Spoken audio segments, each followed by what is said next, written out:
Back to my channel, Mr. Lawyer on Fire.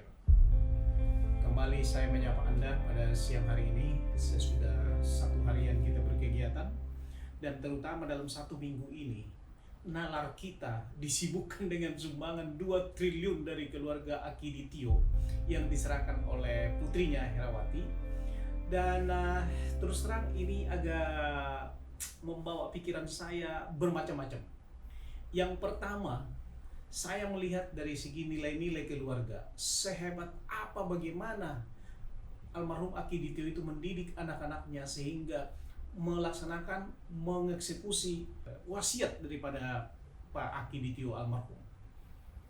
Yang kedua, saya juga berpikir ya, bahwa ini menjungkir balikan nilai-nilai yang selama ini dianut oleh orang-orang kita di Indonesia. Kenapa saya bilang menjungkir balikan? Belum pernah ada orang yang menyumbangkan duitnya sebegitu besar, 2 triliun. Anda tahu 2 triliun itu 2.000 miliar. Lalu pemikiran saya juga terganggu dengan hitungan-hitungan ini. Saya asumsikan kalau beliau itu mendapatkan net profit dari usahanya, katakanlah 10%, maka paling tidak omset dia adalah 300 triliun. 300 triliun. Lalu apakah Dirjen Pajak tahu berapa beliau ini membayar pajak dulu? Mestinya kan orang Palembang tahu ini. Kenapa saya katakan begini? Saya sangat senang ini dengan sumbangan ini. Terus terang sangat senang. Akan tetapi saya berpikir, oleh sebab itu saya menghubungi kemarin mantan mahasiswa saya di Universitas Pelita Harapan yang sekarang jadi pengusaha di Palembang. Ada beberapa orang, saya hubungi mereka. Kemudian saya hubungi juga putra dari seorang pengusaha yang cukup ternama di Palembang untuk mengetahui siapa ini Akiditio dan bagaimana. Tetapi saudara tahu, zero. Tidak ada yang tahu. Mereka tidak kenal. Lalu saya juga tonton. Saya simak perbincangan-perbincangan di media sosial, mulai dari Pak Dahlan Iskan, yang terakhir dengan Pak Helmi Yahya, yang mewawancarai Profesor Haryadi, kalau nggak salah, Darmawan, dokter pribadi daripada Akiditio, dan mengatakan bahwa uang 2 triliun itu sudah dieksekusi. Lalu tadi malam mantan mahasiswa saya ini, ya, namanya Handi Usman, mengatakan kepada saya, "Sir, kita tidak tahu, tidak kenal sama sekali."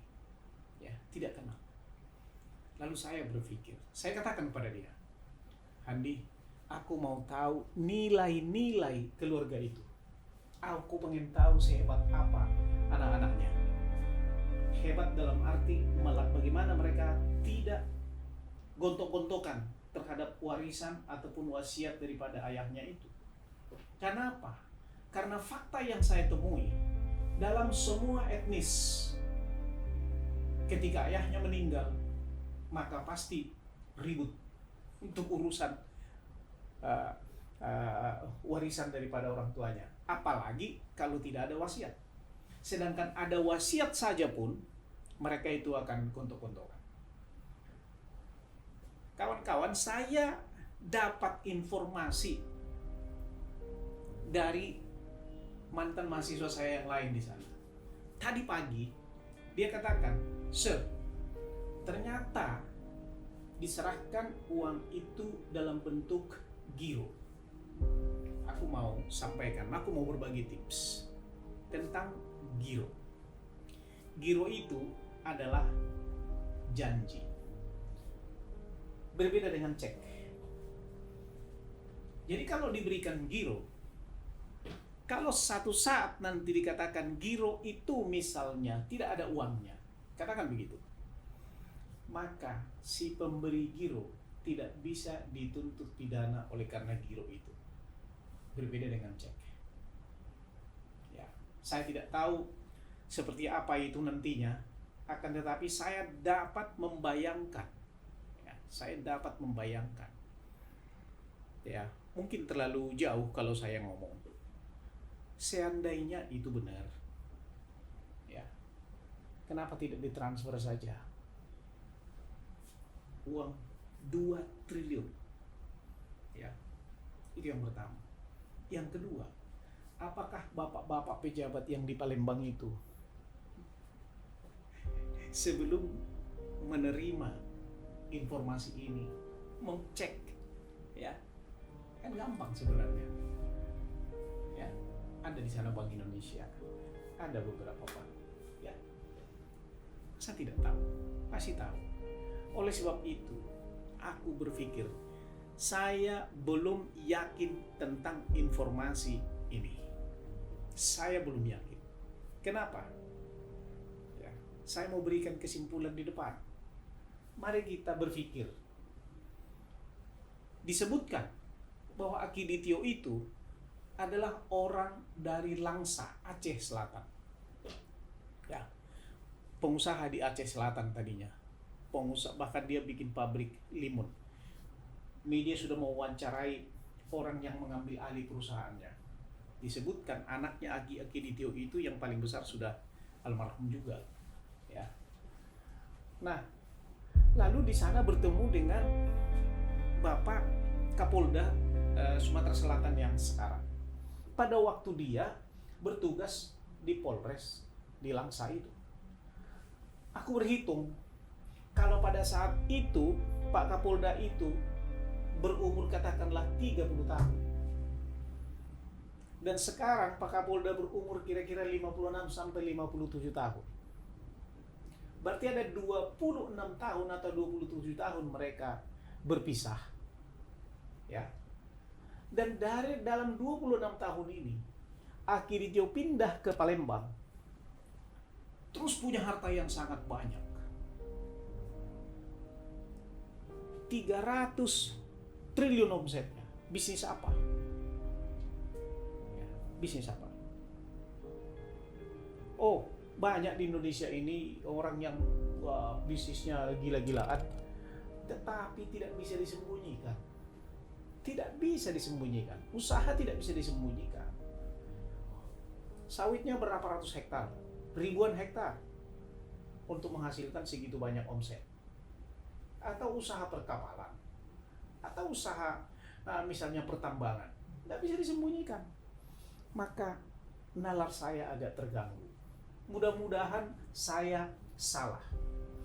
Ya, kalau ini benar, maka luar biasa keluarga ini bisa menyembunyikan keberadaannya, ya, selama bertahun-tahun dengan jumlah uang yang begitu besar. Yang kedua, berarti keluarga ini sangat hebat.